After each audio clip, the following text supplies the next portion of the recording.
Bom dia, gente. Estamos iniciando mais uma das atividades do ciclo de palestra do Profimate, o FRPE, e hoje nós temos a honra de receber a professora Carolina Almeida, que é a professora do Departamento de Biologia da nossa querida Rural, e atualmente está como coordenadora adjunta do CEP. E hoje ela vai falar um pouco sobre aspectos éticos na pesquisa com seres humanos e procedimentos para a submissão de projetos no CEP. Eu vou passar a palavra à professora, ela vai ter o tempo de exposição e depois a gente faz algumas perguntas. Tá bom, professora? Mais uma vez, obrigado por ter aceito o convite e boa apresentação. Bom dia a todos. Obrigada, professor Eudes, né? E obrigada a todos pela presença. Obrigada pelo convite. Esses momentos que nós dialogamos, né, com os departamentos, com os programas, com os cursos, eles são muito proveitosos, né? É um momento de muita troca de experiências. É muito bom para a gente, enquanto comitê, né, dialogar com cada realidade, porque aí a gente, inclusive, vai expandindo aí o nosso conhecimento, até para poder, mais na frente, né, em um outro momento, ajudar um outro pesquisador, dando a orientação correta, já com conhecimento de causa, né? Então, existe uma diversidade muito grande de pesquisas dentro da nossa instituição, né? Um leque enorme, então a gente tem muita pesquisa com seres humanos que acontece dentro da UFRPE, e que, por falta de conhecimento, na grande maioria das vezes, ela não segue o trâmite, né, correto, né, o trâmite da análise ética, mas é por isso que a gente precisa dialogar nesse sentido, né? Então, como o professor Eudes apresentou, sou professora do Departamento de Biologia e estou no Comitê de Ética desde que ele existe aqui na nossa instituição. E aí, gostaria de aproveitar esse momento de diálogo, né, falar um pouco a respeito do papel do CEP, de como as pesquisas devem seguir. Vamos falar um pouquinho em linhas gerais do que é que a gente observa, quais são os aspectos que a gente observa, né? E falar um pouco a respeito dos procedimentos. Se vocês quiserem interromper durante a minha fala, não tem nenhum problema, tá? Vocês podem interromper. Como eu vou estar na outra tela, em alguns momentos posso não estar vendo vocês podem abrir o microfone, não tem nenhum problema não, a gente dialoga. Ou então a gente também pode conversar no final, tá? Então vamos conversar um pouquinho a respeito do Comitê de Ética em Pesquisa e as suas atribuições aqui dentro da nossa universidade, né? Então, bom, nós somos um comitê que, apesar de vinculado, né, digamos assim, abrigado na nossa instituição, nós não somos subordinados ao FRPE, né? Todas as orientações e o funcionamento para um comitê de ética em pesquisa, elas são vinculadas ao Ministério da Saúde, no Conselho Nacional de Saúde e à Comissão Nacional de Ética em Pesquisa. Então, nosso funcionamento, nosso regimento, a nossa Constituição e a nossa autonomia, principalmente, elas vêm das resoluções da CONEP, que é a Comissão Nacional de Ética em Pesquisa. Então, a gente tem um funcionamento próprio. Por isso que é importante a gente conversar, porque o trâmite processual nessa plataforma que a gente chama, que é a plataforma CEP-CONEP, dos comitês de ética, e da CONEP, que é o nosso gestor, tem um trâmite muito particular, né, que foge daquele trâmite que a gente está acostumado, que seria um trâmite institucional. Então, a gente está na instituição para auxiliar as pesquisas da instituição. Então, esse tipo de momento é um momento educativo, né, mas estamos a todo momento auxiliando os pesquisadores, né, prestando consultorias, a gente conversa com os pesquisadores especificamente a respeito de cada projeto, porque às vezes acontece na ocasião do planejamento de um projeto, o pesquisador está em dúvida de algumas coisas, eles nos procuram, a gente está, assim, sempre disponível para dialogar, né? Depois que esse projeto ele é submetido, e aí daqui a pouquinho a gente vai ver qual é a via de submissão, que é a Plataforma Brasil, nos cabe deliberar a respeito desses projetos de pesquisa. A gente faz uma análise, né, utilizando as resoluções vigentes, tá? E aí a gente emite um parecer. Depois que a gente emite esse parecer, a gente acompanha essas pesquisas para que os aspectos éticos eles sejam preservados. E a gente faz esse acompanhamento mediante a observação dos relatórios, que é o que eu vou falar lá no finalzinho da minha fala. E o nosso objetivo, ele não é fiscalizar, ele não é punir, ele não é atrapalhar nenhuma pesquisa, tá? É sempre auxiliar o pesquisador no intuito de preservar os direitos do participante da pesquisa. Então, sempre que a gente está falando de análise ética, a gente está falando de análise ética, né, sob a perspectiva do direito do participante da pesquisa. Não é do pesquisador, não é da sociedade, não. É do participante. Aquele participante da pesquisa que está ali voluntariamente contribuindo com a pesquisa do pesquisador e do grupo. Então, para que a gente entenda como é, né, em linhas gerais, esse trâmite, né? Existe um trâmite interno, o trâmite institucional, e existe o trâmite via CEP, né? Que é separado. Então, todas as pesquisas que vão acontecer na nossa instituição, que envolvem seres humanos, elas vão precisar tramitar no CEP, né? No Comitê de Ética em Pesquisa. Cabe ao pesquisador também, mas isso não é nossa atribuição fiscalizar isso, não é de nossa competência, tá? Mas a gente, em geral, né, enquanto pesquisador da UFRPE, a gente faz o trâmite interno também, né? Que é aquele trâmite que vai da comissão de pesquisa, CTA, e posteriormente, né, depositar esse projeto já aprovado no banco de dados do NUPESC-IP, que é quem rege atualmente, né, a pesquisa na nossa instituição. Então, esse trâmite, que é um trâmite departamental, né, e que depois ele vai até o IP, ele não nos cabe, a gente não tem nenhuma devolutiva a respeito disso, e a gente não interfere nisso. Isso o pesquisador vai seguir esse caminho. O que a gente orienta, né? A gente orienta que todas as vezes que se pensar em fazer um projeto com seres humanos, né, direto ou indiretamente, que esses trâmites eles sejam feitos em paralelo, que o pesquisador faça toda a sua documentação, né, para tramitar, e tramite as duas vias simultaneamente, porque elas são independentes. E acaba ganhando tempo, né? Porque o pesquisador ele precisa fazer uma série de adequações no projeto de pesquisa para poder submetê-lo na plataforma Brasil, que é a nossa via de fluxo de projeto. Então, você vai submeter na plataforma Brasil, já vou falar mais detalhadamente a respeito, a gente vai analisar, vai emitir um parecer, e só depois que a gente tiver esse parecer aprovado, é que a pesquisa ela pode iniciar. Se a gente contar com o trâmite institucional, normalmente esse trâmite, até decisão do CTA, por exemplo, ele costuma ser relativamente rápido, porque cada departamento ele vai analisar os projetos do próprio departamento, né? A gente, apesar de vinculado ao UFRPE, a gente recebe projetos de todo o Brasil. Então, a gente tem uma demanda bastante elevada. E tem o tempo, né? De adequação, de análise, porque a análise ética, ela é muito ampla. E aí até a gente vai conversar um pouquinho a respeito disso. Bom, como eu falei, o fluxo de processo, ele não é, mesmo antes do CIPAC, não era aquele processo físico, né? Mas a gente recebia alguns processos físicos, né, de forma equivocada. E hoje em dia também não é via CIPAC. O que vocês em algum momento utilizam ou utilizarão via CIPAC é uma assinatura, né? Um ofício assinado, mas pode ser uma assinatura do SouGov, que é aquela outra plataforma, mas a gente tem que ter sempre os documentos, né, autenticados de alguma forma. Mas esses documentos, eles não vêm para a gente, como eu falei, fisicamente, nem via CIPAC, eles vêm via plataforma Brasil, que é essa plataforma que está esse layout aí, e aí a gente, no nosso site, a gente tem todas as informações de como vocês chegarem lá, mas eu vou aproveitar e vou colocar o link aqui no chat, vocês já podem deixar aí. Eu, como uso a plataforma Brasil diariamente, ela tem aqui na minha barra de favoritos, né? Que já vai direto, eu mandei para vocês aí, se vocês puderem, quiserem já olhar, se o link está ativo, essa plataforma. Nessa plataforma Brasil, onde todos os participantes, né, do grupo de pesquisa, ou seja, os pesquisadores que vão compor o seu grupo, orientador, co-orientador, estudante, né, todos eles, para que eles componham oficialmente, né, tá lá no grupo de pesquisa oficial de cada projeto, eles precisam estar cadastrados na plataforma Brasil. Então, é como se fosse um primeiro passo.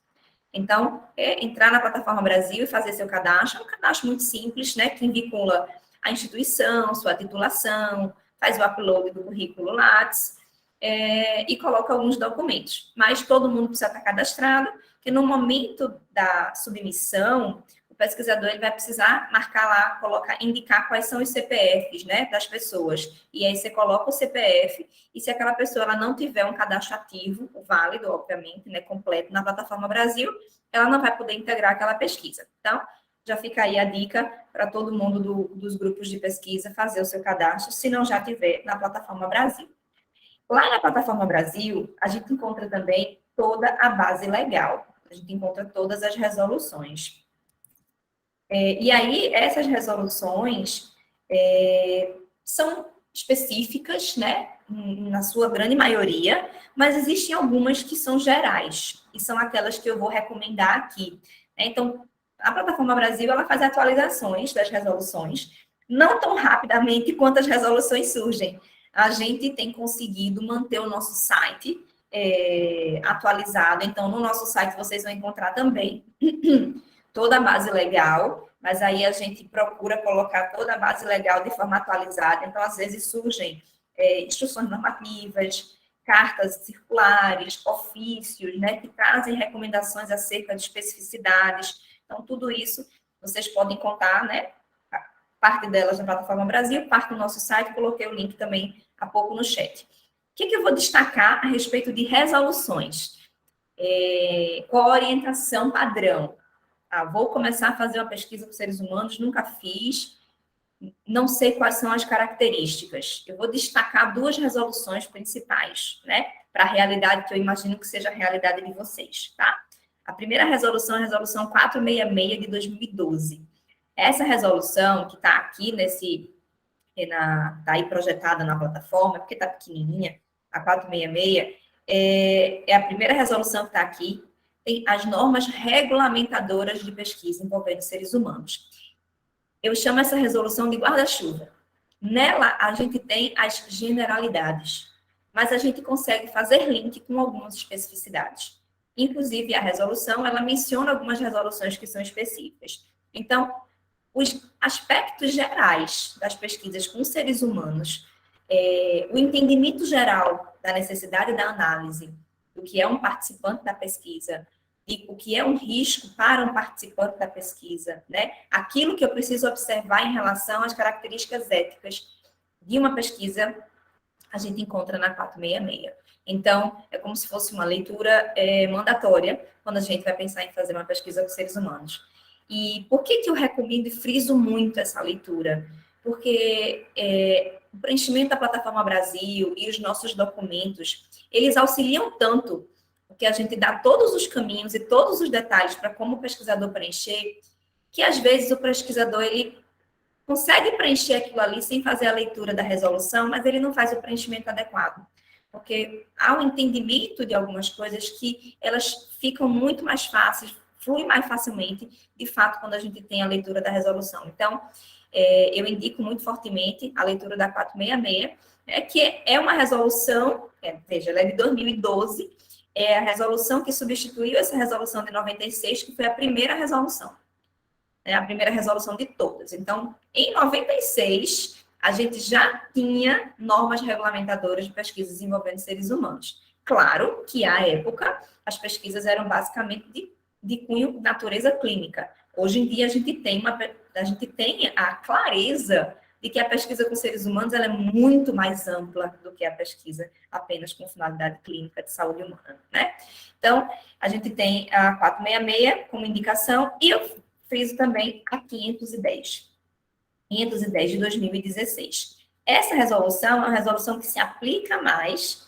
Veja, o escopo da resolução trata de pesquisa com ciências humanas e sociais, mas ele descreve todos os aspectos que a gente deve observar quando está tratando de análise de dados de seres humanos. Dados, sejam eles quais forem, informações, opiniões, né? Então, todos os tipos de dado que você tira do ser humano, uma fala, um trecho de escrita, uma resposta a uma pergunta, né? Uma gravação de uma entrevista, tudo isso é um dado. né? É um dado que pertence exclusivamente àquele indivíduo. E a gente precisa respeitar. Ele tem autonomia nesse sentido. Então, a gente tem aspectos muito interessantes a respeito dessa visão do dado, né, da informação de um ser humano, lá na 510. Então, eu recomendaria principalmente essas duas. Se existe alguma pesquisa com algum grupo específico, né? Porque essas resoluções, elas, de novo, são de generalidades. Mas se existe alguma pesquisa com um grupo específico, por exemplo, né? Tentando chegar mais próximo da realidade de vocês. Imagino que existam muitos trabalhos, talvez, com escolas, né? Com sala de aula. E aí, se é uma escola, uma sala de aula, por exemplo, né, com a população quilombola, com a população indígena, que são grupos étnicos que têm um recorte diferente. Então, a gente tem, por exemplo, resoluções específicas para esse caso, tá? Então, é importante conhecer, né, as resoluções gerais, mas é importante, pelo menos, saber que existem outras resoluções que são específicas, tá bom? Só para a gente se orientar bem. Bom, o que é que a gente faz, o que é que rege, né? Digamos assim, quais são os princípios que norteiam a nossa análise, quando a gente vai fazer uma análise ética sobre tudo. Apesar da nossa análise, a princípio, ela parecer burocrática e técnica, a gente precisa fazer a análise burocrática e técnica, né? A gente precisa ter o atendimento de todas as resoluções, mas a gente precisa ter um olhar sobre aquilo que a gente está querendo preservar do participante. Então, a gente analisa tudo respeitando esses princípios. Então, quando a gente fala de autonomia, a gente tá se referindo ao poder que aquele indivíduo tem de optar se ele quer ou não participar. E ele só pode optar se ele quer ou não participar de uma pesquisa, quer ou não disponibilizar algum dado, se ele tiver total clareza de para que aquele dado vai ser utilizado. A gente não pode coletar uma informação de um indivíduo para uma finalidade e utilizar para outra. A gente precisa coletar a informação do indivíduo e deixar para ele muito claro, olha, estou coletando aqui esses dados eles vão ser utilizados em pesquisas dessa natureza, mas a gente pode, em algum momento, utilizar para outra pesquisa, com outra abordagem. A gente não pode, a gente firma um compromisso. Quando a gente solicita o consentimento de um participante da pesquisa, o compromisso ele é selado entre o participante e o pesquisador. É tanto que o documento que faz, né, que garante esse consentimento livre e esclarecido, que chama-se TCLE, ele consta com a assinatura do participante da pesquisa, duas testemunhas. Então, é um compromisso.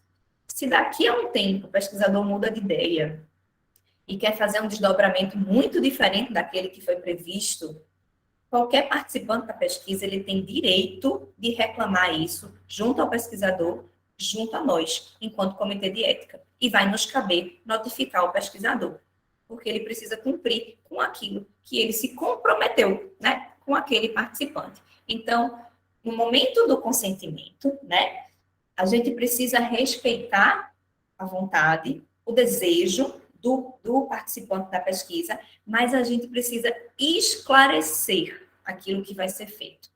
Tudo aquilo que vai ser feito. O senhor vai participar, a pessoa vai participar, por exemplo, de uma entrevista, de um questionário, vai participar de uma roda de conversa, eu vou gravar a sua voz, eu vou transcrever a sua voz, eu vou usar a sua imagem. Essa imagem, ela jamais vai ser veiculada, ou essa imagem pode ser que seja veiculada, o senhor vai autorizar. Então, assim, a gente não pode deixar nada subentendido. É tudo claro. Precisa estar claro para, caso haja algum problema de interpretação, a gente ter um documento, porque o TCLL é um documento que comprove isso. E a gente tem que ter muita atenção com os grupos mais vulneráveis. E aí eu vou chamar a atenção, por exemplo, de crianças e adolescentes, menores de idade, menores de 18 anos. Por quê? Eles podem não conseguir ter total compreensão daquilo que eles estão concordando participar. A gente precisa, nos cabe, né, enquanto pesquisador e enquanto CEP, verificar se a escrita desse material, que precisa ser lido para o participante, precisa ser lido. É um momento, é como se fosse um contrato mesmo que a gente firma ali. O pesquisador precisa ler aquele documento para o participante da pesquisa, e o participante da pesquisa precisa ter total entendimento. Então, se eu estou fazendo uma leitura, por exemplo, de um termo como esse, para um adulto é uma coisa, para um adolescente é outra. É claro que eu preciso mudar o linguajar, né? E quando eu tenho públicos diferentes, é a mesma coisa. Então, eu preciso ter muito cuidado com essas vulnerabilidades, com esses públicos diferentes, porque esse processo, de novo, ele precisa ser muito claro. E para que, porque senão ele não vai atingir o objetivo. Imagina se eu estou participando de uma pesquisa, se uma pessoa diz que está participando de uma pesquisa, e ela diz, eu estou realmente, estou ali participando da pesquisa na minha escola, né? Mas é para quê? Não sei. Mandaram eu responder, né? E aí, lá na frente, tem um desdobramento, e aí, por exemplo, o responsável por esse adolescente, por essa criança, vem requerer a respeito daquele dado que está sendo amplamente divulgado, pode ser dentro da escola, pode ser num outro âmbito. Então, isso precisa acontecer com muita clareza, tá? Bom, a gente precisa respeitar o princípio da beneficência. Toda pesquisa, ela tem risco. Todas as pesquisas têm riscos, mesmo que sejam mínimos. Os riscos, eles vão ter gradações diferentes. Risco de quê? Risco de ter algum desdobramento daquele momento ali que o participante da pesquisa, ele pode se sentir lesado. Que risco seria esse? É um constrangimento, uma estigmatização, né? Alguma coisa que traga para ele um desconforto, independente da natureza. Quando a gente fala de risco, né, como é um termo, né, em um contexto que foi muito baseado, né, em pesquisas vinculadas à área de saúde, e você fica pensando, é risco de a pessoa passar mal, ter alguma coisa, não, mas existe o risco da pessoa se sentir constrangida, né? Existe esse risco, um risco de constrangimento, um risco de constrangimento, por exemplo, no momento que está respondendo alguma coisa. Você sabe ou não sabe a respeito disso? Não. Para dizer não, a pessoa pode estar se sentindo constrangida em dizer aquele não. Pode. Então, o que é que nos cabe? Nos cabe pensar num processo que diminua os riscos ao mínimo. A forma de fazer interfere muito. A escrita de uma questão interfere. A forma que se constrói um roteiro de entrevista, ela pode ser mais ou menos agressiva.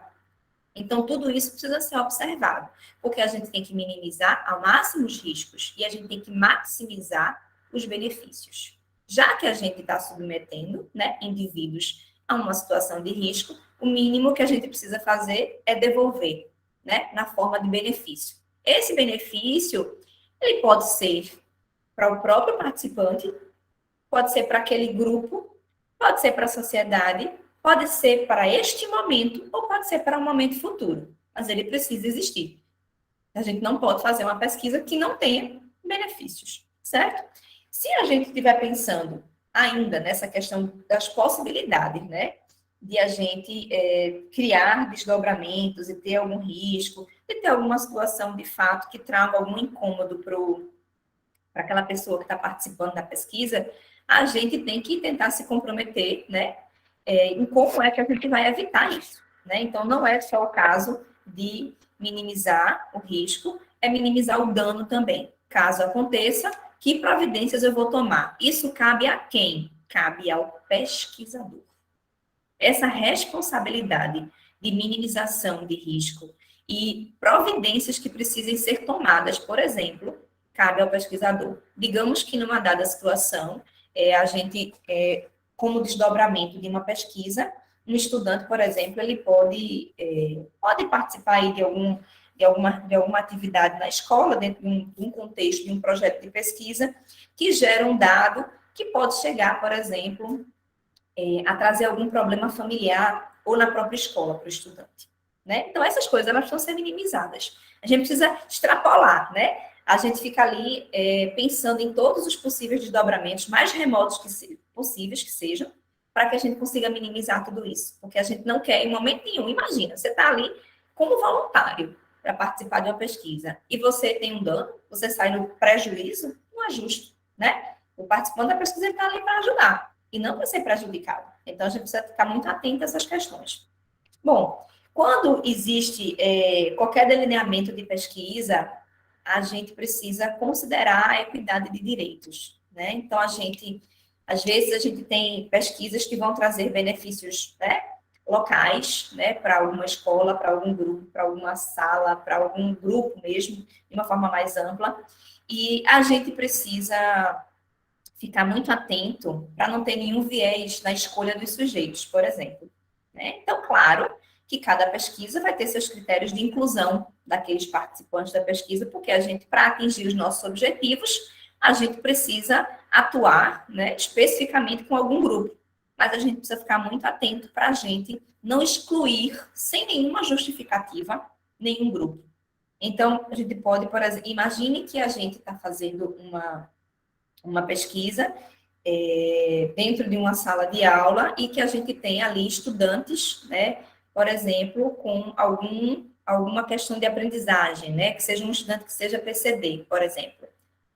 Se por acaso, né, o pesquisador julgar que colocar isso nos critérios de exclusão é uma justificativa, ele vai precisar dizer para a gente o porquê, né? Mas, por exemplo, eu tenho ali um estudante, sei lá, com baixa visão, ou um estudante surdo, ou um estudante que tenha o espectro autista. E aí, por que vai excluir esse participante? Então, isso precisa ficar muito claro.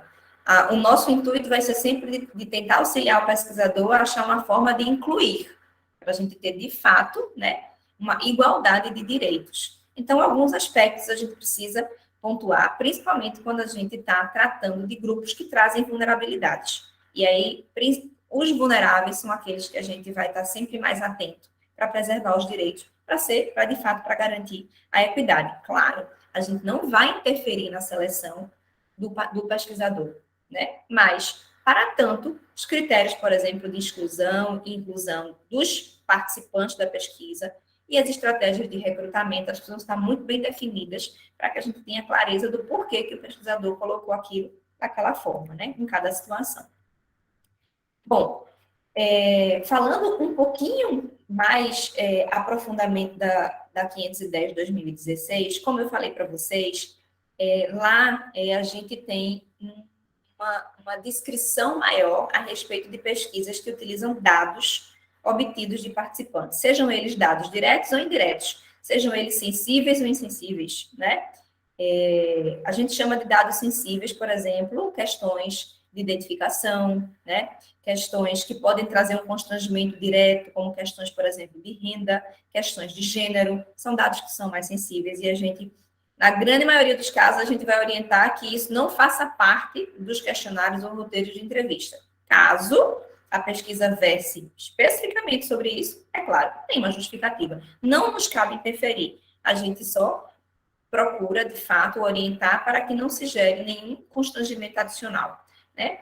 Então, a gente chama de risco, né, quando a gente está falando dessa obtenção de dados, sejam eles que sejam superiores àqueles que o estudante, o participante da pesquisa, né, independente do recorte social que ele ocupe, ele já tenha no seu dia a dia. Então, a gente não pode prever, por exemplo, uma pesquisa que traga riscos adicionais e que sejam muito diferentes da rotina do dia a dia daquele participante, né? Então, a gente vai estar submetendo ele a um risco extra. Se por acaso isso for necessário, o pesquisador vai precisar indicar quais são as medidas que ele vai tomar para minimizar esses riscos, vai precisar descrever esses riscos e vai precisar dizer quais são as medidas que ele vai tomar se acontecer algum problema, certo? Então, lá na 510, né, fala-se um pouco a respeito desses dados, né, que são muitos dados coletados em instrumentos, né, instrumentos de coleta de dados dos mais diversos. E aí, é interessante que a gente observe a 510, porque a gente tem lá também a descrição a respeito de algumas exceções. Exceções a quê? São aquelas exceções, né, de casos que utilizam dados de seres humanos, mas que não precisam tramitar na plataforma CEP-Conect.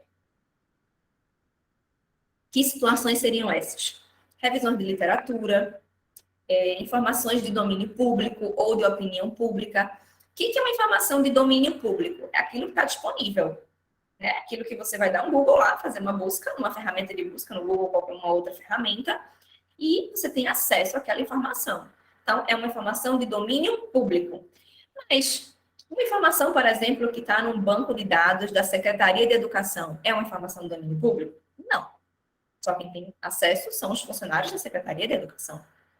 Então, uma informação do IBGE, aqueles que eles publicam, é de domínio público? É. Mas existem informações que são mais sensíveis, que são nas plataformas internas do IBGE, e só os funcionários do IBGE têm acesso. Isso é de domínio público? Não. Então, vejam que a gente tem uma linha tênue, né, entre aquilo que está disponível e aquilo que a gente precisa de alguma autorização para utilizar. Ah, mas é uma informação que eu posso falar com o gestor e eu consigo facilmente. Não é pública.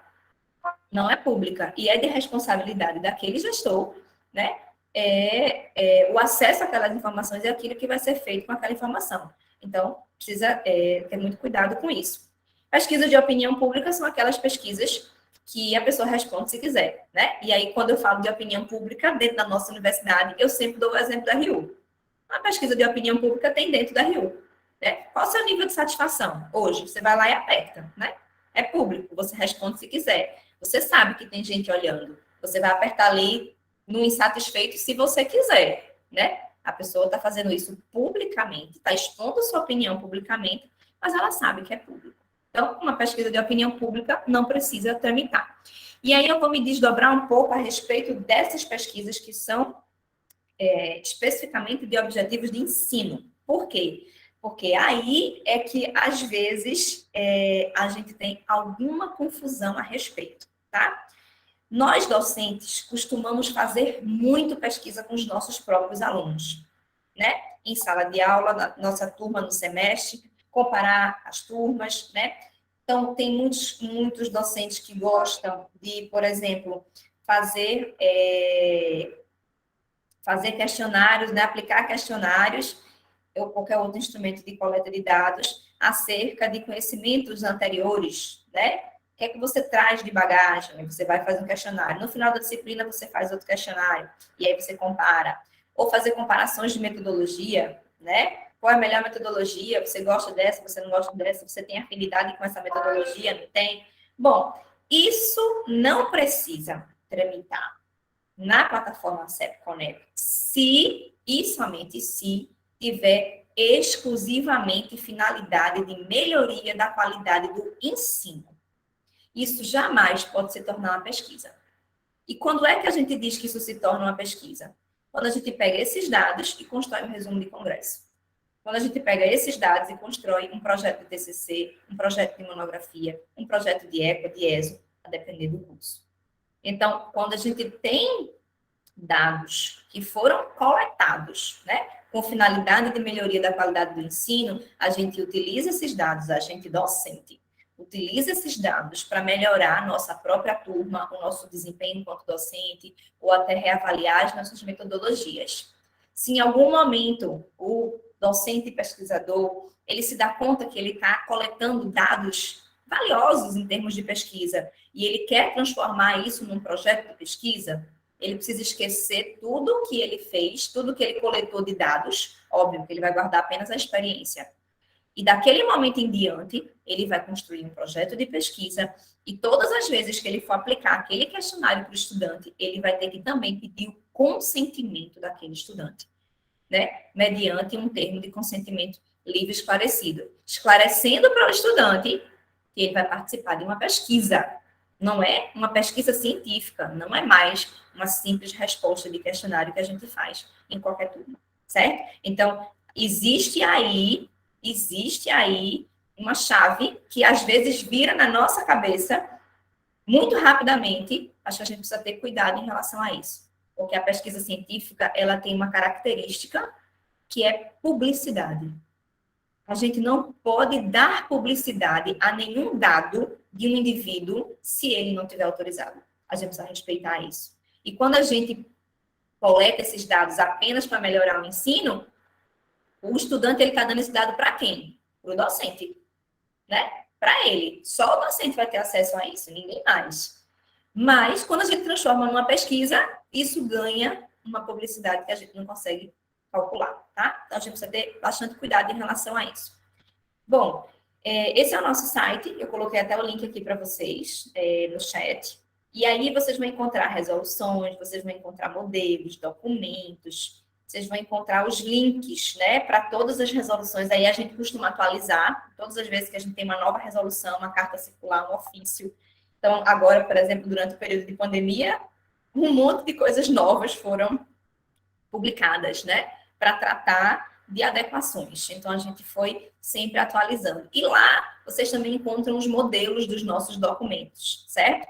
Para que documentos? Para que a gente submeta na plataforma Brasil, que é onde vocês vão precisar fazer aí o upload desses documentos, dessas informações, para que a gente consiga fazer a análise e emitir o nosso parecer.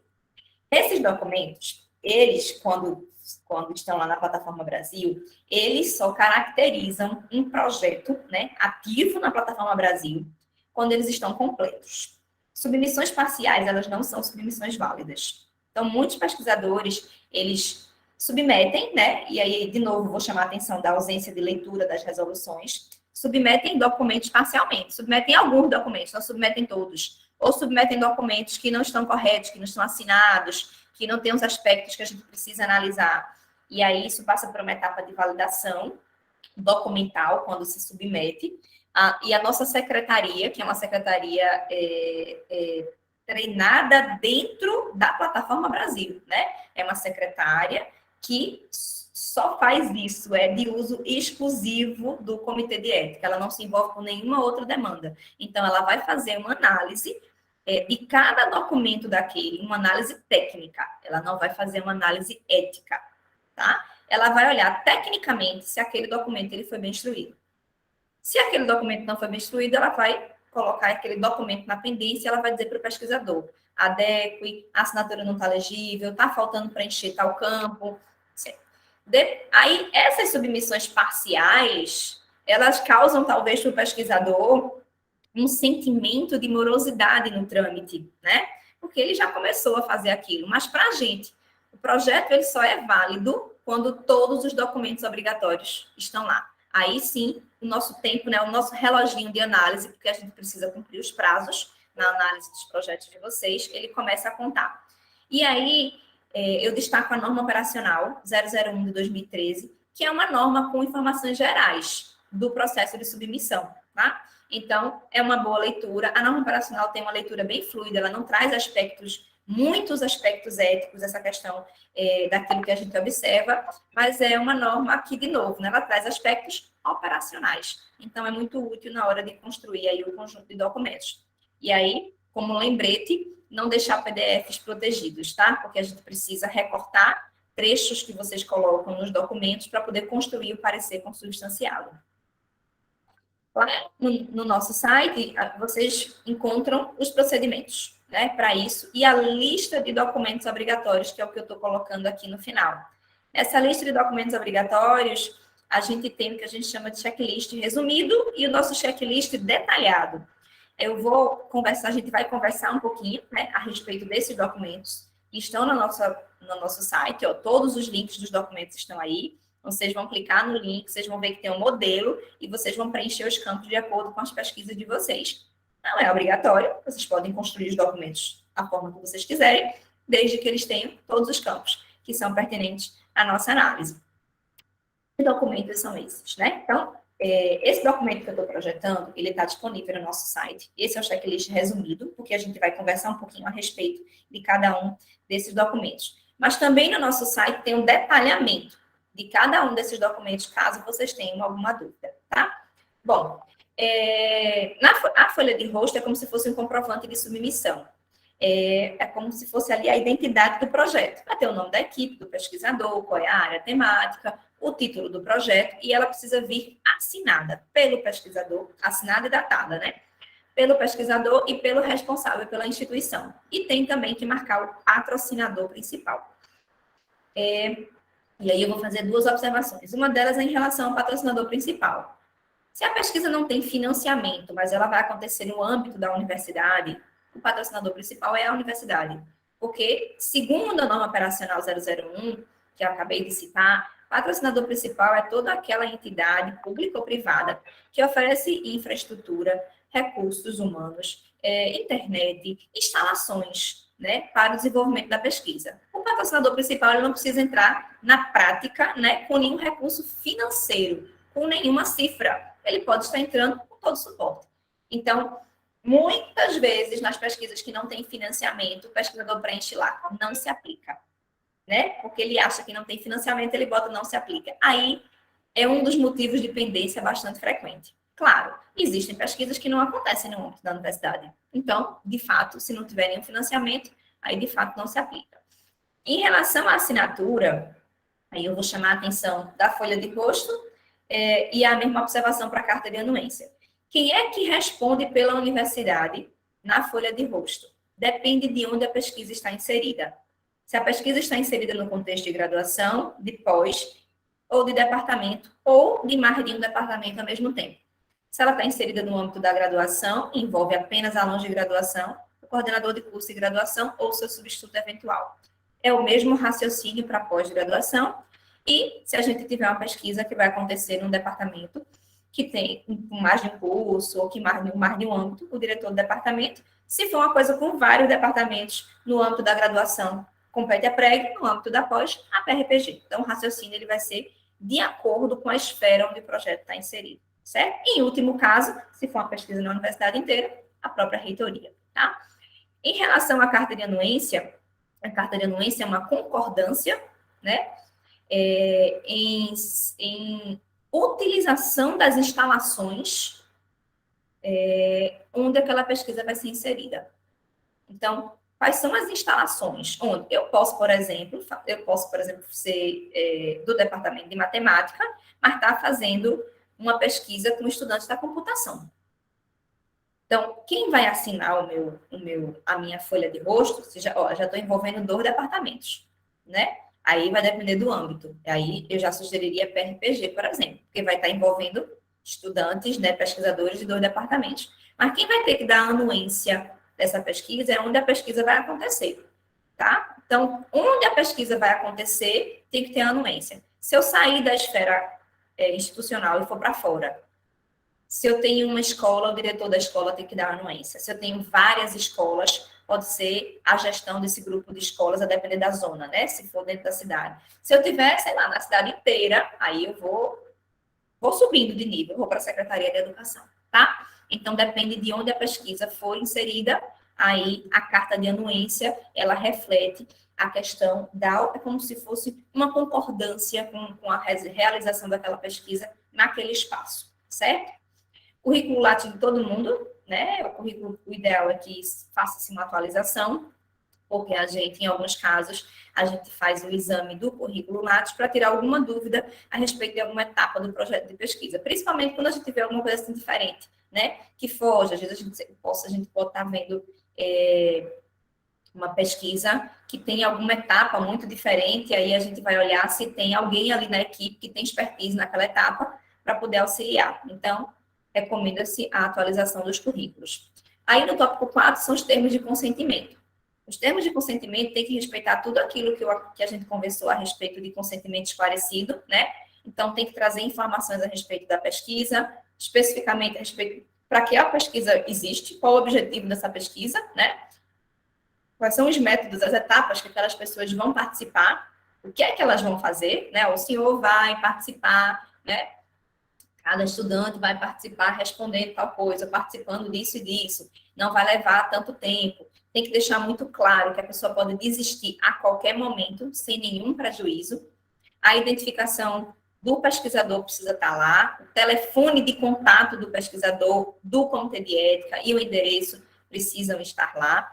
E os riscos e os benefícios também precisam estar no termo de consentimento. Todos esses aspectos que eu estou pontuando, eles estão descritos no nosso modelo para que vocês não esqueçam de nenhum detalhe. Fica uma via do TCLE com participante e fica uma via com pesquisador. O pesquisador, depois, né, de todo esse processo de aprovação, aí depois que está aprovado, é que você vai entrar em contato com o participante da pesquisa, e aí ele vai assinar, você vai assinar, e você tem que dar uma cópia para a pessoa, tem que dar uma cópia para ele, tem que fazer a leitura para ele, junto com ele, depois é que ele faz a assinatura, e o pesquisador tem que guardar esse documento por 5 anos. Nós, Comitê de Ética, não fazemos essa fiscalização. Quem faz a fiscalização disso é a CONEP. A CONEP, vez por outra, né, bota a mão no saquinho assim, puxa o nome, sai lá o pesquisador, e ele vai lá até o pesquisador para observar se os TCLEs estão sendo armazenados. Aí tem muita gente que me pergunta, mas isso acontece? Vou dizer que sim, viu? Vou dizer que sim, porque no último evento presencial que nós fizemos aqui na sede, teve uma pesquisadora do CODAI que disse que a CONEP já tinha batido na porta dela 2 vezes. Vejam, a mesma pesquisadora, 2 vezes, e aí eles vão até lá, vão ver onde é que está o TCLE, se eles estão guardados, se eles estão apenas disponíveis para o pesquisador, se eles estão chaveados, protegidos, porque é um documento confidencial, né? Então, nos cabe guardar esse documento num local seguro e privativo, certo? Vou só fazer uma observação a respeito dos TCLEs, é que a gente tem um TCLE para pessoas que são maiores de idade, e tem um documento de consentimento, que aí já chama TALE, que é termo de assentimento, para pessoas que são menores. E aí, guardando aquelas adequações que eu falei de linguajar e de clareza, né, que a gente precisa respeitar, que obviamente a gente não vai construir um documento da mesma forma para criança e para um jovem, e para um adulto, né, a gente tem que ter linguagens diferentes. E a gente tem que respeitar também as vulnerabilidades, o nível de intelectualidade, a gente tem que respeitar tudo isso na construção do documento. Então, às vezes, chegam documentos de consentimento para a gente com linguagens muito técnicas. E aí a gente pede para o pesquisador fazer uma adequação, porque o participante de pesquisa ele precisa entender aquilo. Não adianta o pesquisador falar ali numa linguagem que só o pesquisador entenda. O participante ele precisa entender também. No caso do TALE, que é o documento para menores de idade, ele precisa vir junto com o TCLE para os pais desse menor. Então, você pede o consentimento ao jovem e pede o consentimento ao seu responsável, certo? E aí, esses termos, depois que a pesquisa é aprovada e que o pesquisador ele vai para a fase de recrutamento, ele precisa coletar essas assinaturas e só depois que está assinado é que ele pode começar a sua pesquisa. Em relação ao projeto de pesquisa, é um projeto de pesquisa normal, com os componentes, as partes, né, seções de qualquer projeto de pesquisa, mas tem alguns aspectos que precisam ser observados, que não estão, por exemplo, no nosso modelo aqui da UFRPE. Então, acontece muito comumente da gente receber projetos de pesquisa que estão constituídos seguindo o modelo interno. O modelo interno pode ser utilizado como base, desde que ele seja adicionado das seções que estão faltando, né? Então, assim, riscos e benefícios, não tem no nosso modelo interno, critérios de inclusão e de exclusão, recrutamento. No cronograma, a gente não precisa daquele cronograma tão detalhado que tem aqui, né? Mas pode utilizar aquele cronograma. Mas o pesquisador ele precisa deixar claro que a pesquisa só vai iniciar, né? A coleta de dados só vai iniciar depois da aprovação do Comitê de Ética. Então, isso tem que estar explícito no cronograma, né? Além da fase estar no cronograma, né, da análise ética, tem que estar explícito também que o pesquisador só vai fazer essa coleta de dados posterior a essa aprovação. E orçamento detalhado, fontes, enfim. Então, tudo isso, de novo, né? A gente tem aqui no checklist um detalhamento das partes que precisam compor esse projeto e a gente também tem os modelos, tá? O termo de confidencialidade é um termo do pesquisador, um termo de compromisso e confidencialidade que o pesquisador assina, né, garantindo o sigilo e a confidencialidade dos dados que serão coletados.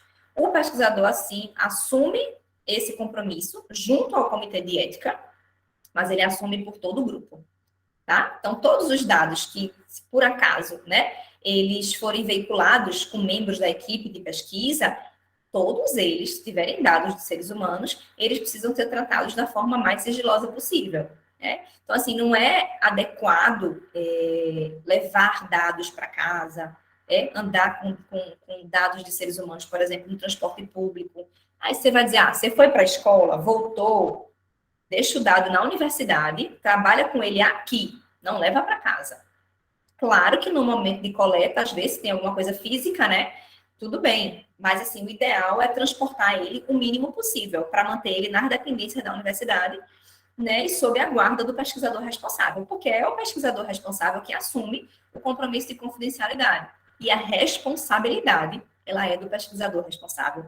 É nossa, enquanto Comitê de Ética, e é também da instituição proponente. Então, a gente tem que ter muito cuidado com algum arquivo, com algum arquivo. Se a gente vai falando, por exemplo, de nuvem, né?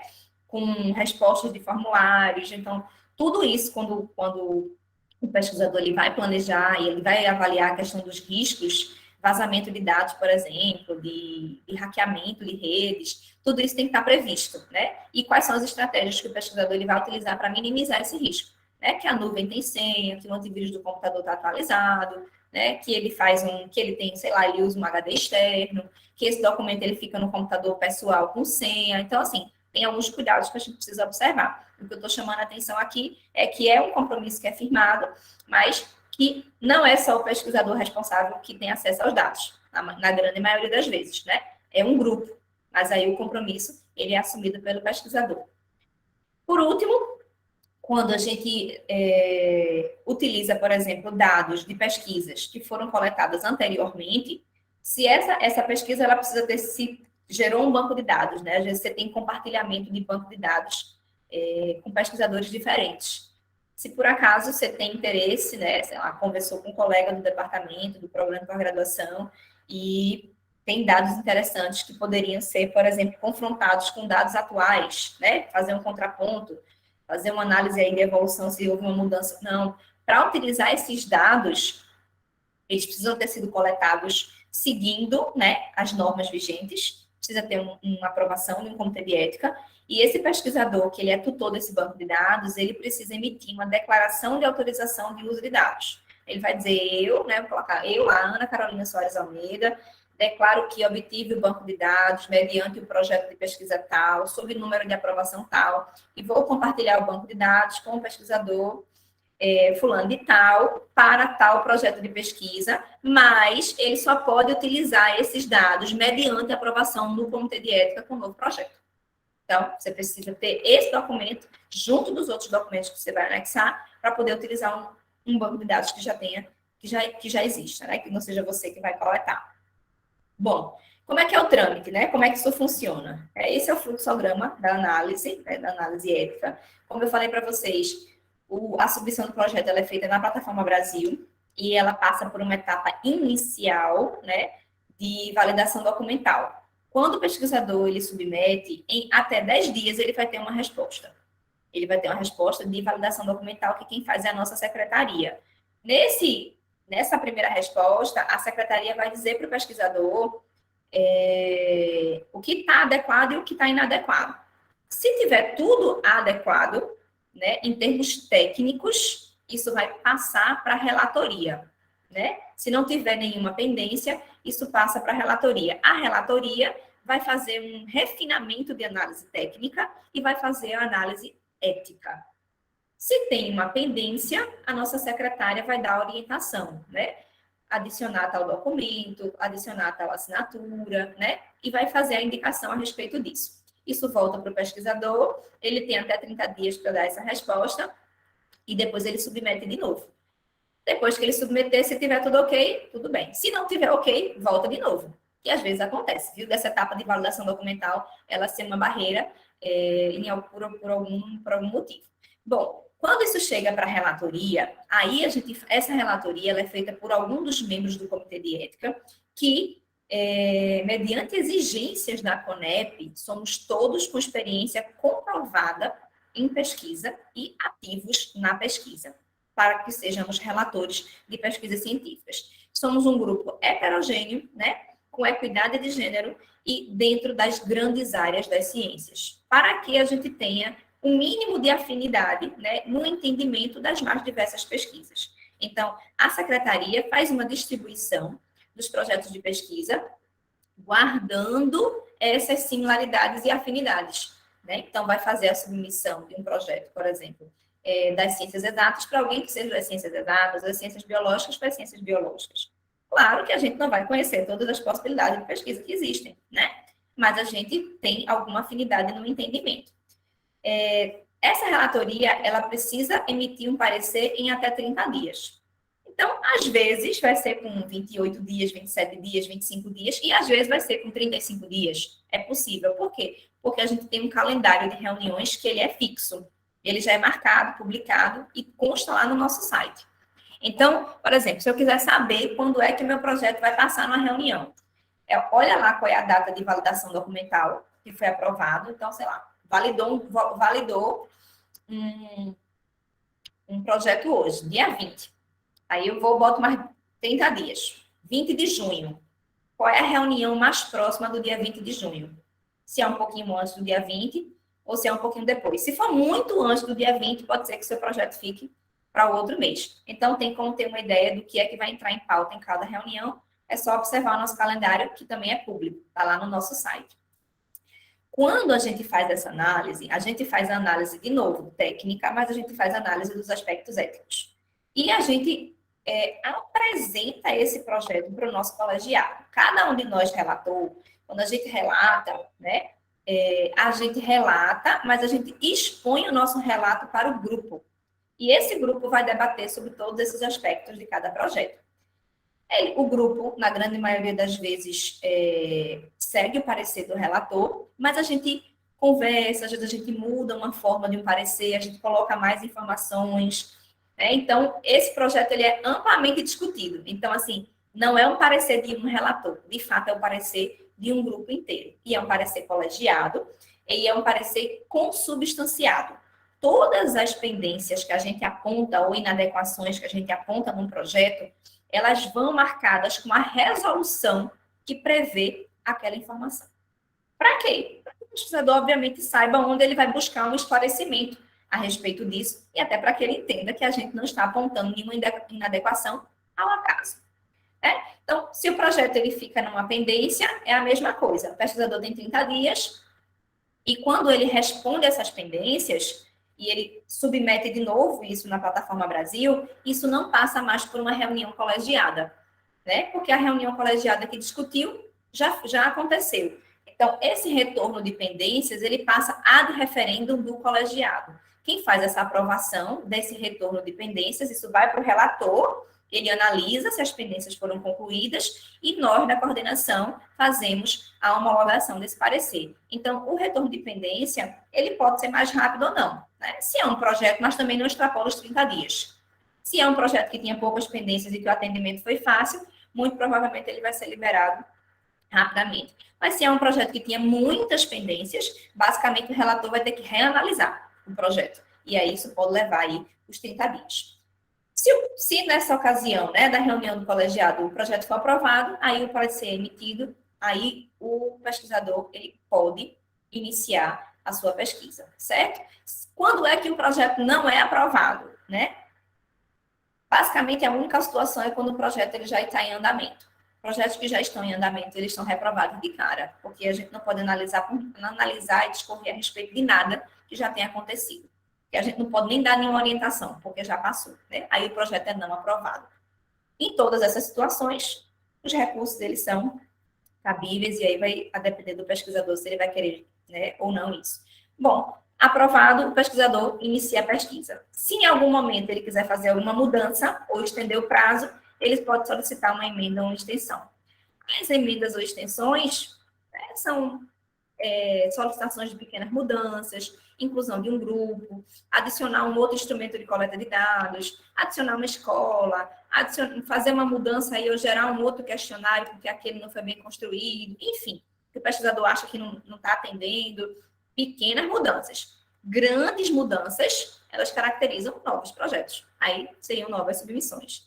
E as extensões seriam prorrogações, né? E aí o pesquisador, em ambos os casos, seja por emenda, seja por extensões, ele precisa justificar, né? Uma solicitação justifica e a gente faz a análise. E isso não vai para a reunião colegiada. Então, não segue esse trâmite com aquela temporalidade. Isso tramita um pouco mais rápido, tá? Mas, de novo, depende da característica da mudança, né?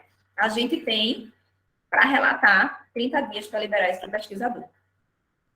Por último, as notificações, que é como a gente acompanha, né? Como eu falei, nos cabe fazer o acompanhamento das pesquisas. E a gente faz esse acompanhamento analisando os relatórios parciais e finais. Quando a gente tem uma pesquisa de 1 ano, a CONEP recomenda que o envio seja semestral. Se são 2 anos, no meio. 4 anos, também no meio. Então, depende da temporalidade da pesquisa, certo? O envio semestral, ele é necessário quando é, por exemplo, uma pesquisa para 1 ano só. E aí, nesses relatórios, a gente também tem todas as orientações do nosso site para isso, tá? nesses relatórios, o pesquisador ele precisa apontar se a pesquisa aconteceu dentro daquilo que ele estava prevendo. Né? Se teve alguma intercorrência, se teve algum participante que relatou, né, que se sentiu constrangido, que precisou sair da pesquisa, se teve alguma mudança necessária, se por acaso aí tem que colocar lá o número de participantes, se foi o planejado, se não foi, justificar por que foi. Não é um relatório técnico-científico, tá, pessoal? Não é aquela coisa com milhões de páginas com discussão de resultados. Não, não é esse o nosso objetivo. O objetivo aqui é apenas acompanhar a pesquisa sobre os aspectos éticos. Observar se os aspectos éticos que foram firmados, né, entre o pesquisador, o participante da pesquisa e nós, enquanto comitê de ética, eles estão sendo cumpridos. Se tiver alguma adequação para fazer, a gente já orienta o pesquisador ali no momento do relatório parcial, certo? E aí, já aviso para vocês que a não entrega desses relatórios dentro da temporalidade do projeto, deixa o pesquisador impedido de novas submissões. Então, a gente tem que atentar para essas questões. Essas orientações em relação a tempo de relatório, quando a gente libera os pareceres, a gente já faz as considerações a respeito do relatório parcial, final, chama a atenção do tempo, tudo isso para o pesquisador não esquecer, tá? Bom, é isso, né? Aí estão os nossos endereços, né? Endereço de e-mail, endereço do site, perfil do Instagram. Eu estou agora aberta, né, a discussões para a gente aí tornar a nossa discussão mais rica, tá bom? Muito obrigada pela atenção de vocês. Nós é que agradecemos, professora, palestra bastante esclarecedora, e com certeza esse material a gente vai utilizar várias vezes para tirar dúvidas, certo? Alguém tem alguma pergunta? Você pode falar. Fabiano levantou a mão, pode falar, Fabiano. Em relação à pesquisa com alunos mesmo, mas eles não vão ser identificados, né? Se eu aplicar algum procedimento lá, mas não precisar da identificação deles, eu preciso submeter a CEP, CTA e no PESC também? Ou não? Veja, às vezes a não identificação, viu, Fabiano? Obrigada pela tua pergunta. Às vezes a não identificação, ela pode ser indireta, ela pode ser direta. Porque, vê, a gente pode não colocar o nome, mas a gente pode estar colocando ali a turma e o turno. E a gente pode ter num questionário várias coisas que identifiquem o estudante. E aí a gente vai ter um recorte, né, um recorte muito fácil, às vezes, de identificar um perfil. Quando a gente faz um questionário, por exemplo, numa turma, e aí a gente quer dar publicidade a isso, a gente está traçando um perfil a respeito daquela turma. Se esse perfil for positivo ou negativo, isso pode trazer uma repercussão para aqueles estudantes, entendeu? Então, a gente tem que ter muito cuidado. Depende muito dos dados, obviamente, que estão sendo coletados, e do objetivo disso. Esse tipo de questionário acontece muito para a finalidade de ensino mesmo, melhoria da qualidade do ensino. A gente faz dentro das nossas próprias turmas, aí realmente não teria problema. Mas quando a gente vai gerar publicidade, vai dar publicidade a isso é mais delicado. Mas caso eu, por exemplo, descreva lá que foi simplesmente uma turma de 7º ano, não especificar a escola, horário, nada. Uma turma de 7º ano fiz tal trabalho. Bom, se você vai fazer uma coisa assim, genérica, uma turma do 7º ano de uma escola que você não vai dizer nem o que é, no estado ou da cidade, realmente não tem problema. Tá? Mas assim, se você, por exemplo, diz que é uma turma do 7º ano, veja só, uma turma do 7º ano de uma escola pública da cidade do Recife, e você traz ali informações que podem trazer uma repercussão negativa para qualquer um dos atores, sejam eles até gestores, a depender da esfera, isso é muito delicado. Ok, entendi. Alguém tem mais alguma pergunta? João Paulo. Eu penso na minha pesquisa, extrair algumas informações da escola que eu trabalho, mas essas informações, antes elas eram de domínio público, hoje eu preciso do acesso do gestor da escola. E aí ele já autorizou e tudo mais, mas aí eu preciso dessa autorização formalizada e submeter, né?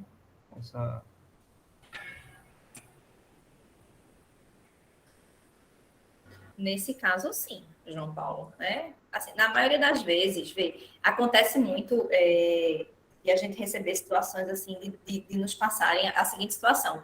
Eu não estou coletando dados de seres humanos, eu estou coletando dados de algum estabelecimento. Mas veja, quem vai preencher esses dados, ela está se expondo, porque ela está dando a sua visão, a sua ótica, né? Se é uma coisa assim, se você pega assim, esse tipo de dado, né? É o gestor de uma escola. Pronto. Se você disser que é um gestor de uma escola para dar os dados, você já está fazendo uma identificação, né? E aquela informação, se é uma informação que não é pública, primeiro que ela nem pertence àquela pessoa, ela não deveria dar, né? Ela não deveria fornecer. E se é dela, essa é a opinião dela, ela de fato pertence apenas a ela. E aí realmente precisa de um processo de consentimento após o esclarecimento. Ok. Pronto, mais perguntas?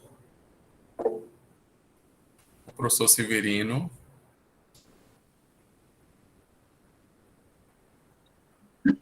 Professor, obrigado pela palestra, muito esclarecedora, e cada vez que a senhora falava, apareciam perguntas aqui. Então, no âmbito mais restrito, que não seja de TCC, de dissertação, de tese, por exemplo, nós temos na licenciatura uma disciplina estágio 1, é um olhar sobre o ecossistema da escola. Claro que a gente tem uma explicitação, porque cada aluno escolhe determinada escola, campo de estágio, ela é toda identificada e tal. E essa ida a essa unidade educacional para coletar informações específicas para a disciplina e para um relatório final, embora seja no âmbito interno da disciplina, digamos, não deixa de ser publicizado. E aí tem toda uma dinâmica de tramitação burocrática. Essa coleta de dados da disciplina estágio 1 na licenciatura se enquadra na perspectiva que a senhora apresentou? Professor, obrigada pela sua pergunta. Pela sua descrição, eu acho que é um dado que ele vai competir apenas aquela experiência docente e discente. Se esse relatório ele for só um relatório para avaliação, né, quem vai construir o relatório são os estudantes, né? Eles vão até lá, vão coletar essa informação, e essa informação ela vai ser avaliada pelo docente. Isso não vai ter publicidade, não vai, de fato, se tornar público. É uma informação que vai agregar conhecimento para os estudantes, né? E vai auxiliar ali no formato da disciplina, nas discussões da disciplina, e vai ficar ali. Claro que a gente extrai a experiência que a gente adquire, mas a gente não vai nominar essa experiência, né? A gente não vai expor essas experiências, a gente não vai publicar esse dado. Então, conforme a sua descrição, desde que esse relatório não vá culminar num TCC, está tudo certo. Não precisaria do trâmite.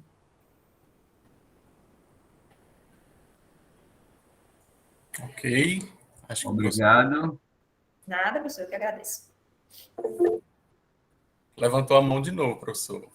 Desculpe, mas eu tinha outra pergunta. Eu levantei por acaso, mas em alguns TCCs, em algumas monografias, na elaboração do texto, no item metodologia, aparece uma série de detalhes. A pesquisa foi realizada na escola tal, a turma tal, doravante, a turma tal, a turma X, turma Y. Na exibição dos dados, aparece um certo sigilo, mas há, às vezes, na narrativa do aspecto metodológico, um detalhamento. Isso aí me parece uma zona de fronteira, né? Que também eu não sei como se enquadraria, tá? Professor, quando a gente está nesse tipo de situação que a gente fica até sem entender, o que é que eu costumo orientar para o pesquisador, né? Às vezes, descrever, né, mesmo, quando o pesquisador faz a leitura, por exemplo, nesse tipo de situação, né, que o senhor está apontando, uma leitura da 510 é uma leitura muito recomendada. Mas, às vezes, o pesquisador ele vai fazer a leitura e ainda assim ele vai ficar em dúvida. E aí, o que é que a gente faz? A gente marca com esse pesquisador e conversa. Porque aí a gente vai junto tentar chegar num entendimento seguro. Por quê? Quando o pesquisador, estou dizendo isso por experiências anteriores, né? Quando o pesquisador ele admite que não tem necessidade, isso não é uma orientação nossa. Isso é uma interpretação da resolução, né? E aí já aconteceu, né? Em alguns trabalhos que nós temos consultados, e a gente entender que olhando a princípio, nosso entendimento, não existe necessidade de trâmite. Mas a gente, enquanto CEP, a nós, enquanto CEP, não compete, né, emitir nenhum documento a respeito disso. Então, é o entendimento do pesquisador. Então, o que é que eu já aconselhei, né, em alguns momentos, né? Até TCCs que já aconteceram, né? Quando coloca lá no tópico aspectos éticos, né? A interpretação do pesquisador, né, com base nas resoluções vigentes, né, a 466 principalmente, a 510, é que não haveria necessidade de trâmite no Comitê de Ética, uma vez que, né, então, nesse caso que o senhor falou, seria muito da coisa que acontece naturalmente na prática docente, e é uma discussão que aconteceu ali numa sala de aula, e que isso aí culminou, por exemplo, num TCC. Mas que, guardados o sigilo, a confidencialidade, né, sem nominar ninguém, transformar isso num projeto de pesquisa e dar publicidade a isso. Mas, de novo, né, depende da característica do estudo. E aí, como a gente quando eu estou falando assim com vocês, vem diversos exemplos de situações na minha cabeça de pesquisas que já aconteceram e de pesquisadores que já conversaram conosco angustiados por não conseguir entender. Aí a gente vai junto, se debruça junto com as resoluções, né?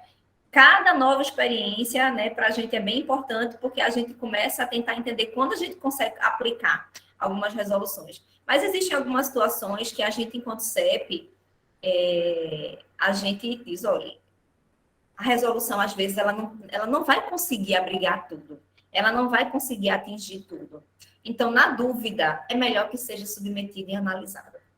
Porque lá na frente, pode ser que na hora que o pesquisador queira submeter sua revista a um periódico, ele seja cobrado sobre isso, né? Cobrado parecer. Que é outra coisa que já aconteceu com a gente, né? De pessoas dizerem que o artigo estava aceito e que precisava do parecer do Comitê de Ética pedindo para a gente analisar. Disse, olha, infelizmente, se colocar o projeto na plataforma e chegar até a gente, o parecer vai ser reprovado, porque a pesquisa já aconteceu. Então, não adianta. Então, por isso que eu digo, na dúvida, quando tem ali um limiar, alguma coisa assim muito delicada para a gente entender, a gente orienta que submeta, porque é melhor garantir nesse caso.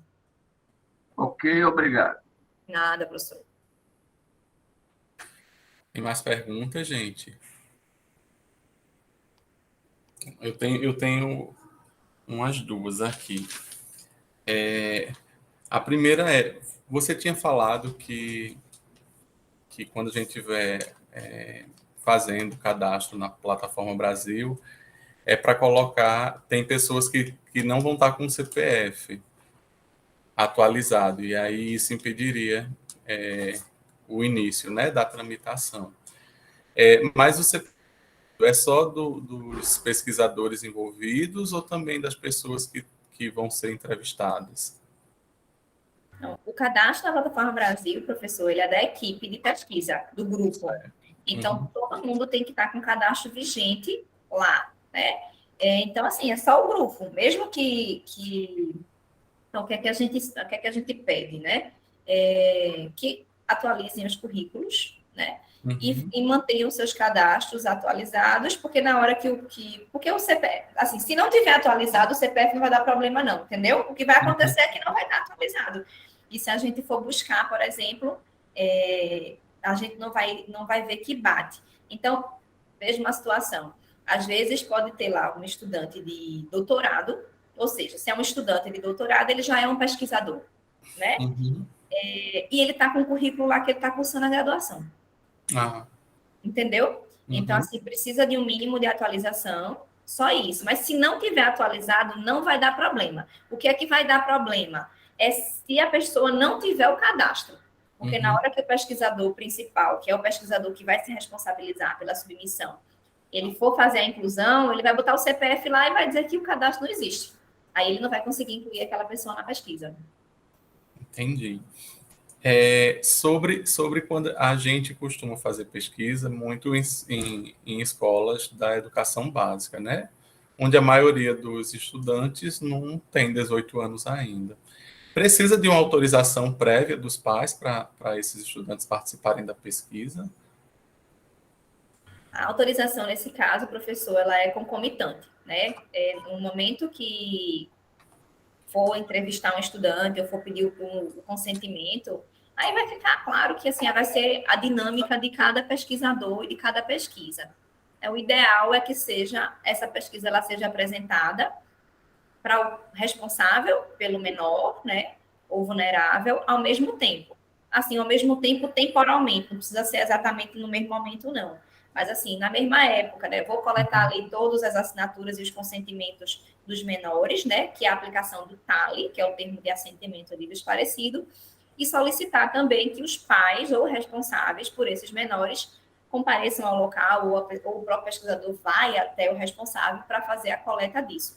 Para a pesquisa iniciar, tem que ter os 2 documentos assinados, tanto o TALI quanto o TCLE, quando a gente vai falando de menores de idade. Certo. E para a submissão da documentação ao CEP, a gente tem muitos... o que o nosso programa trabalha efetivamente, que talvez precise de submissões ao CEP, é com as pesquisas que vão gerar o TCC.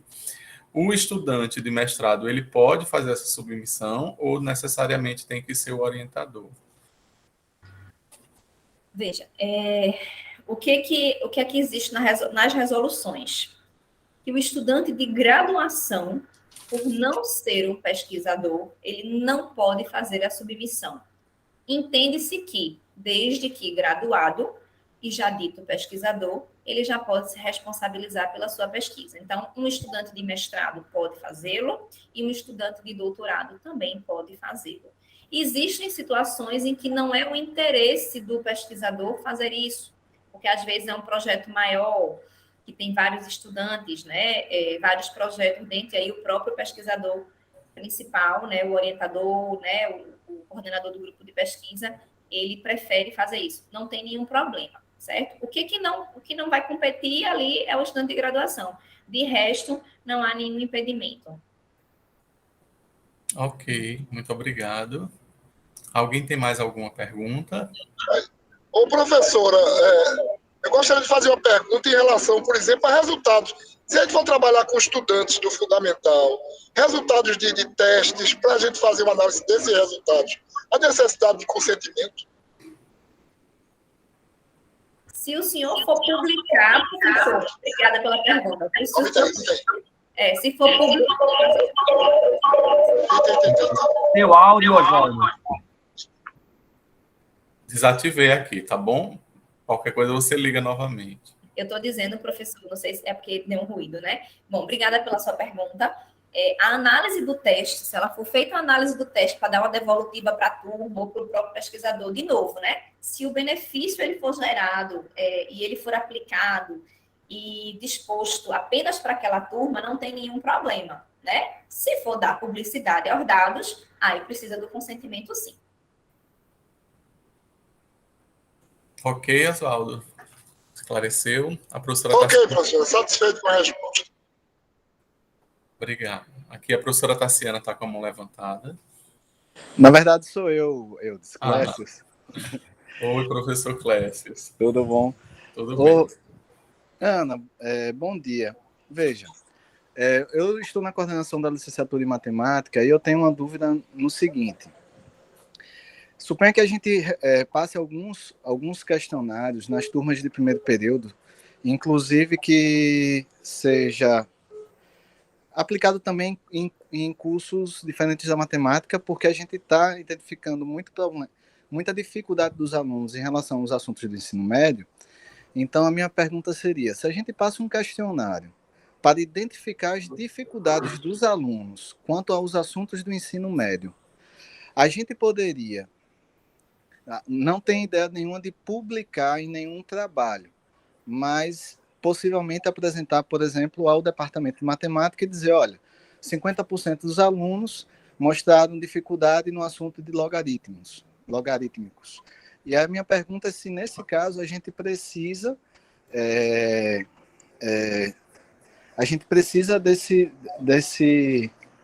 né, passar por esse processo. Obrigada pela sua pergunta, professor. Dessa forma que o senhor descreveu, não precisa, mas qual é a minha recomendação? É o que eu falei há pouco para o professor Severino. O instrumento que for utilizado para coletar esses dados, que deixe claro para o estudante, né, que está participando daquilo, e até para todo o público, que aquele dado não vai ser utilizado para finalidade de pesquisa, que vai ser utilizado unicamente para a finalidade de melhoria da qualidade de ensino, atendendo o artigo tal da Resolução 510, portanto, não precisa tramitar no Comitê de Ética em Pesquisa. Eu acho que, tendo isso no instrumento, está tudo certo. Tá bom, muito obrigado. Aí, deixa eu fazer uma observação, vou aproveitar que... Como foi o nome do professor que falou comigo agora? Porque está com login de outra pessoa, né? Clécius. Clécio. Clécius. Pronto, Clécio. Professor Oswaldo, Diga.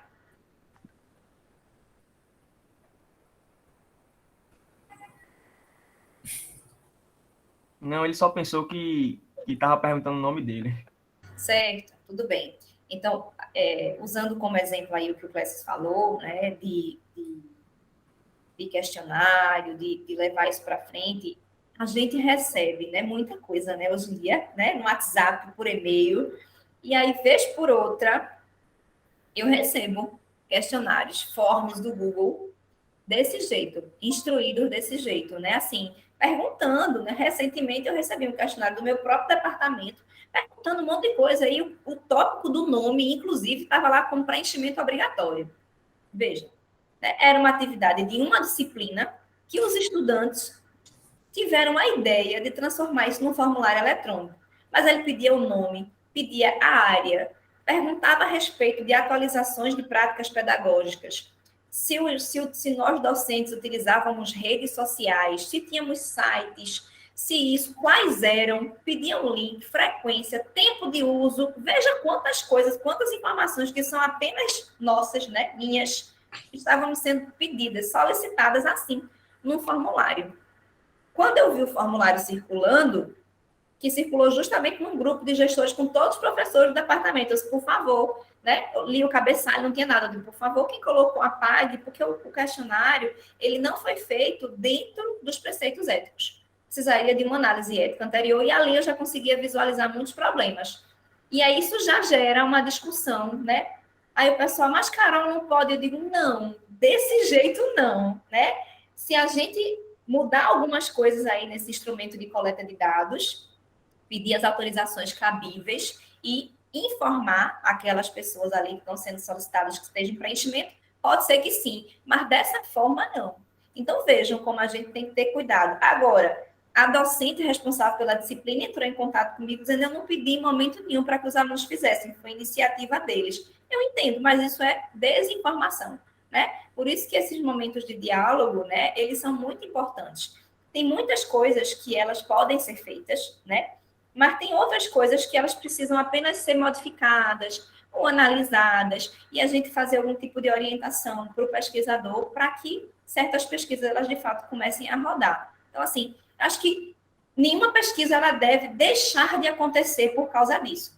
Nenhuma pesquisa ela vai deixar de acontecer. O que é que a gente precisa? A gente precisa incluir uma etapa prévia de planejamento. porque a gente precisa de ter um tempo, né, para ter as autorizações, né, uma carta de anuência, formular um TCLE, fazer a submissão e aí começar. Então, vejam que a intenção não é impedir que as pesquisas aconteçam, né? Quando a gente diz pode ou não pode, pode tramitar, pode acontecer sem precisar de uma análise, ou precisa de uma análise prévia e um parecer para que a pesquisa aconteça. Mas todas as pesquisas, elas podem acontecer. Ok, muito obrigado. Alguém tem mais alguma pergunta? Deixa eu ver aqui se no chat foi colocado alguma. Não, né? Lembrando só a vocês que estão presentes, tá bom? Coloquem, olha a gente fazendo uma pesquisa aqui, professora. Coloquem o nome de vocês para a gente emitir os certificados, tá bom?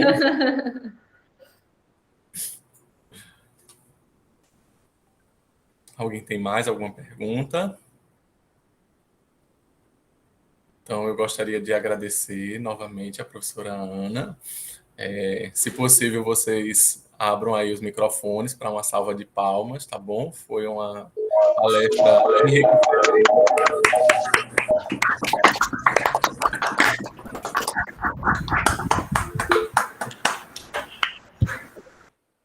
Parabéns. Isso foi novidade para mim, viu, professor Eudes? Obrigada. Muito obrigado também, viu? A palestra foi realmente muito esclarecedora. Acho que a partir de agora a gente vai ter subsídios para trabalhar de forma mais ética com as nossas pesquisas aqui no Profimate, né? Eu queria reforçar que nós estamos disponíveis, né? A gente tem um comitê de ética com uma sede física que fica no prédio ali da reitoria. No final do corredor da sala dos conselhos, a nossa secretária fica lá todos os dias, das 8 às 17. E orientações gerais a respeito dos trâmites, a parte mais técnica, ela fornece, né? A Jaqueline, ela conhece bem, né, boa parte das nossas resoluções mais gerais. E nós, enquanto coordenação, também estamos muito disponíveis. Existem dúvidas, especificidades, situações diferentes, coisas que a gente não prevê.